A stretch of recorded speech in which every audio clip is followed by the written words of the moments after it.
রাজধানীসহ দেশের বিভিন্ন অঞ্চলে চলমান বৃষ্টিপাত আগামী ৫ দিন অব্যাহত থাকতে পারে বলে জানিয়েছে আবহাওয়া অধিদপ্তর। শুক্রবার দেওয়া ১২০ ঘণ্টার পূর্বাভাসে জানানো হয়েছে, লঘুচাপের বর্ধিতাংশ বিহার, পশ্চিমবঙ্গ হয়ে উত্তর বঙ্গোপসাগর পর্যন্ত বিস্তৃত রয়েছে। মৌসুমী বায়ু বাংলাদেশের ওপর কম সক্রিয় এবং বঙ্গোপসাগরে দুর্বল থেকে মাঝারি অবস্থায় রয়েছে।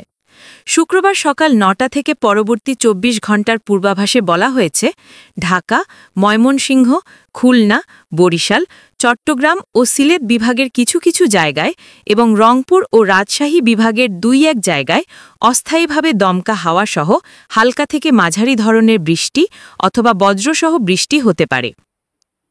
সেই সঙ্গে সারা দেশের কোথাও কোথাও মাঝারি ধরনের ভারী থেকে ভারী বর্ষণ হতে পারে। শনিবার সকাল ৯টা থেকে পরবর্তী ২৪ ঘণ্টার পূর্বাভাসে বলা হয়েছে, ঢাকা, খুলনা, বরিশাল, চট্টগ্রাম ও সিলেট বিভাগের কিছু কিছু জায়গায় এবং রংপুর, রাজশাহী ও ময়মনসিংহ বিভাগের ২-১ জায়গায় অস্থায়ীভাবে দমকা হাওয়াসহ হালকা থেকে মাঝারি ধরনের বৃষ্টি অথবা বজ্রসহ বৃষ্টি হতে পারে।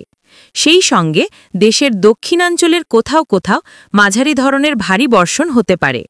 রোববার সকাল ৯টা থেকে পরবর্তী ২৪ ঘণ্টার পূর্বাভাসে বলা হয়েছে, খুলনা, বরিশাল ও চট্টগ্রাম বিভাগের কিছু কিছু জায়গায় এবং ঢাকা, ময়মনসিংহ ও সিলেট বিভাগের ২-১ জায়গায় অস্থায়ীভাবে দমকা হাওয়াসহ হালকা থেকে মাঝারি ধরনের বৃষ্টি অথবা বজ্রসহ বৃষ্টি হতে পারে।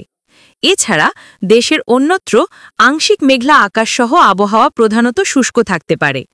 কে কোন জেলা থেকে আমাদের ভিডিওটি দেখছেন অবশ্যই কমেন্ট বক্সে লিখে জানাবেন। আজকের মতো বিদায় নিচ্ছি। শাকিলা সাথী, ডেস্ক রিপোর্ট।